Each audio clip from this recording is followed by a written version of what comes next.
les manques, c'est pas juste prendre, ah bah tiens, il manque un arrière droit, il manque un arrière gauche, bon bah tiens, on va prendre le meilleur. De toute façon, tu as l'argent pour ça. Et c'était un peu la politique de Leonardo.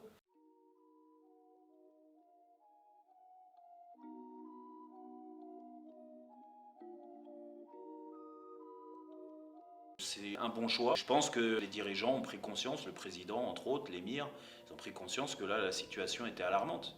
Et que pour refaire plaisir aux supporters, il ne s'agit pas de remettre que des noms dans le recrutement, mais de recréer une base un peu plus solide, un peu plus saine, avec un collectif mis en avant. Donc moins claquant le recrutement de Christophe Galtier, c'est la réalité hein, en tant qu'entraîneur.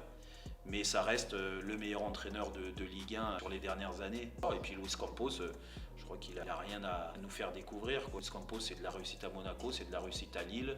Donc il n'y a pas de raison, jamais 203, moi j'y crois. Quand tu es un joueur du Paris Saint-Germain, mais dans les autres clubs, c'est la même chose. Mais encore plus, là, on parle du PSG, donc on va parler des grandes stars internationales, forcément, on va pas se voiler la face. Ils viennent pas pour l'histoire du Paris Saint-Germain et pour tout ce que ça représente, contrairement à d'autres clubs européens qui ont tout gagné déjà, mais qui sont des plus vieux clubs, donc c'est difficile de se comparer. Donc déjà, ils viennent pour des raisons financières dans un premier temps. Et puis après, vu que tu mets l'argent et que les Qataris ont beaucoup d'argent, forcément, ça te donne une visibilité un peu plus claire sur la possibilité de gagner la Ligue des Champions. Et je pense que n'importe quel joueur a envie d'évoluer dans un club comme ça, où l'objectif prioritaire, c'est de tout gagner. Voilà, et surtout, la priorité, c'est de gagner la Ligue des Champions.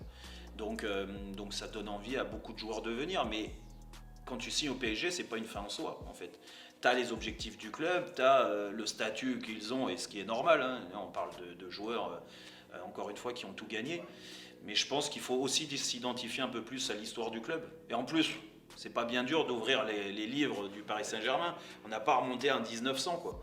Le club, il est assez récent, hein, il vient de fêter ses 50 ans. Je trouve que tu peux très vite t'identifier à ce qu'est un joueur du Paris Saint-Germain, ce que les supporters veulent, comment ils veulent s'identifier. Je trouve que cette marque de respect, parce que pour moi c'est du respect, elle n'existait pas sur beaucoup de joueurs importants. D'où le fait que j'ai été assez critique, virulent sur certains. Parce que t'as beau être bon sur le terrain, j'ai rien à apprendre à des joueurs qui techniquement sont incroyables. Mais moi, ça me suffit pas. Ça me suffit pas. Et pour preuve, c'est que ça suffit pas aussi aux gens, parce que les gens ont sifflé l'année dernière, les gens ont fait la grève. Donc il faut dire la réalité, c'est ça, c'est la vérité, c'est exactement ça.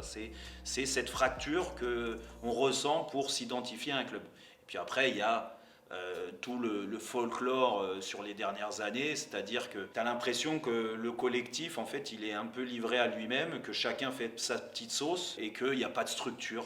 Il n'y a pas, quand il y a des manques à certains postes qui sont criants pour tout le monde, et je ne parle pas que pour les entraîneurs ou les dirigeants, pour juste un supporter du Paris Saint-Germain, un passionné de football, il y a des manques. Et les manques, c'est pas juste prendre, ah bah tiens, il manque un arrière droit, il manque un arrière gauche, bon bah tiens, on va prendre le meilleur. Parce que de toute façon, tu as l'argent pour ça, donc on va le prendre. Et c'était un peu la politique de Leonardo. Leonardo était là, alors bien sûr qu'il y a eu des bons coups, mais il y a eu surtout des moins bons sur les dernières années. Et je pense que ça laisse des traces, et c'est ce qu'il y a de plus dur à corriger, en fait. De corriger cet engouement collectivement, cette prise de conscience que le collectif déjà renvoie beaucoup de bonheur, de plaisir, d'arriver avec le sourire, de gagner les matchs, de se congratuler et puis surtout d'échanger, de communier ça avec ton public. C'est les valeurs du football, du moins les valeurs d'un club comme le Paris Saint-Germain, ça doit être ça. Et il y a eu beaucoup de manques dans le passé. Je trouve que ça se corrige, c'est encore insuffisant. Et attention, ils sont arrivés il y a 3 mois, donc on ne va pas leur tomber dessus encore. Difficile de dire les supporters, vous devez changer certaines choses.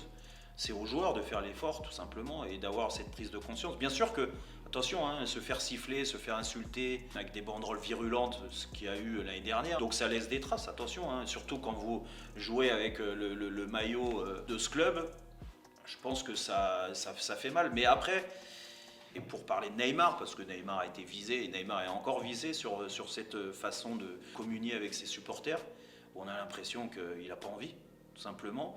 Mais il n'a pas envie peut-être parce qu'il est braqué, mais c'est à lui de faire les efforts et de faire son autocritique, de dire oui, c'est vrai que depuis 5 ans, j'ai déconné sur ça, ça, ça. Alors il y a eu des bonnes choses, attention, il n'y a pas eu du négatif, on va pas non plus dire que c'est un tocard, hein, et vu les stats qu'il a, il a quand même, j'aurais aimé les avoir ces stats, tu vois. Mais n'empêche que ça suffit pas. Mettre un triplé contre Angers, Reims ou d'autres clubs de Ligue 1, il n'y a pas de problème, mettre 3 passes D, il n'y a pas de souci. Mais voilà, quand tu as été autant absent depuis ton arrivée au PSG, que les gens t'ont pris en grippe parce que l'image que tu renvoies, elle n'est pas celle d'un joueur qui aime ce club et qui est fier de porter les couleurs de ce club, bah forcément le supporter il se braque. J'ai pas été approché, j'ai pas voulu obtenir une fonction quelle que soit dans le club parce que je m'éclate dans ce que je fais en fait. Voilà, je prends du plaisir tous les jours à être à l'antenne, à avoir mon rôle de consultant où à la fois l'avantage c'est que quand tu es neutre en fait, donc t'as même pas les mains liées. Et moi j'ai pas les mains liées, donc si j'ai envie de critiquer Pierre-Paul ou Jacques dans chaque club, je peux le faire, il n'y a pas de souci. Après ça peut te fermer des portes, parce que quand tu critiques à l'antenne ouvertement un personnage important du football dans un club, oui, bien sûr, ça fait partie du jeu, mais encore une fois, moi ma marque de fabrique, je sais pas, c'est pas une marque de fabrique, parce qu'il y en a des gens comme moi, hein, je suis pas le seul heureusement, mais j'ai pas la langue dans ma poche, donc je dis ce que je pense, sans arrière-pensée. Alors par moment, je me rends compte que je suis allé trop loin et que j'ai dit une connerie, mais bon, une fois que c'est dit, hein, il faut l'assumer. Mais par moment, c'est bien aussi de savoir que lui, Roten, il est comme ça, il dit ce qu'il pense. Voilà, il n'y a pas de sous-entendu ou de trucs, voilà, c'est cash. Après, on passe à autre chose. Et pour en venir à la fonction au Paris Saint-Germain aujourd'hui, déjà par rapport à ma fonction ici à RMC, c'est impossible. Et je ne suis pas demandeur, donc je pense que les gens le savent aussi. Mais encore une fois, et c'est pas pour moi que je parle, mais je pense que le PSG, et j'espère que ça va être corrigé par Luis Campos, qui en général sent bien les choses, je trouve que le PSG manque de représentants au sein du club à des postes clés qui sont des anciens joueurs, qui ont les compétences pour ça, parce que tous les anciens joueurs ne peuvent pas occuper certains rôles et certains postes, mais je trouve que le PSG en manque cruellement. Quand tu regardes la corbeille, le carré là, franchement, non mais c'est malheureux. Quand tu regardes les grands clubs à l'étranger, alors ils ont plus d'histoire, plus de passé, mais excuse-moi, les gens qui représentent, ils n'ont pas 90 ans. Hein. Ils sont plus jeunes dans certains clubs. Et ben moi, ça me fait mal au cœur, c'est vrai. Ça me fait mal au cœur de regarder le carré et de voir des influenceurs, des mecs de la télé-réalité, des ceci, cela, plutôt que des joueurs emblématiques. Et ces joueurs emblématiques, encore une fois, tu dois pouvoir leur donner, alors pas tous, hein, mais la possibilité d'exister dans le club et qu'ils aient une parole qui compte.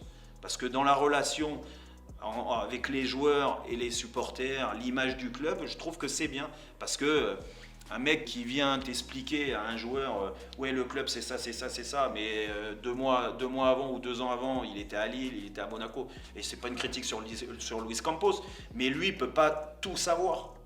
Donc il doit être encadré, mais je pense que Luis en a conscience. Autant Leonardo, il s'en foutait, mais tout globalement. Parce que lui tout seul, c'était lui qui existait, tu vois, Leonardo. T'as l'impression qu'il avait fait 10 ans au Paris Saint-Germain, alors que le mec il a fait 1 an. Et en plus je critique, alors que c'était un joueur que j'adorais à l'époque. Hein. Mais tellement frustré qu'il reste qu'1 an, que tu peux pas nous raconter l'histoire du club. T'es parti pour de l'argent au Milan AC. À l'époque, c'est tout, c'est aussi simple que... Mais attention, c'est pas une critique, c'est la vérité. Donc lui, quand on me dit « Leonardo, il aimait les clubs », ouais, il aimait l'oseille déjà dans un premier temps. Mais après, attention, hein, il avait des compétences. La première fois qu'il est venu au PSG, l'arrivée des Qataris, il a fait un truc incroyable en très peu de temps et bravo à lui. Mais la deuxième fois, franchement, c'est mission loin d'être accomplie. Hein. Je trouve que c'est un peu ça. Et ces fonctions-là, et il y a des fonctions, je pense que tu peux les mettre en avant. Regarde le staff, c'est le staff technique. Les gens autour de Luis Campos, encore une fois il vient d'arriver donc on va voir, les gens autour de Nasser, mais ils sont où les anciens? Est-ce que vous avez des anciens? Voilà.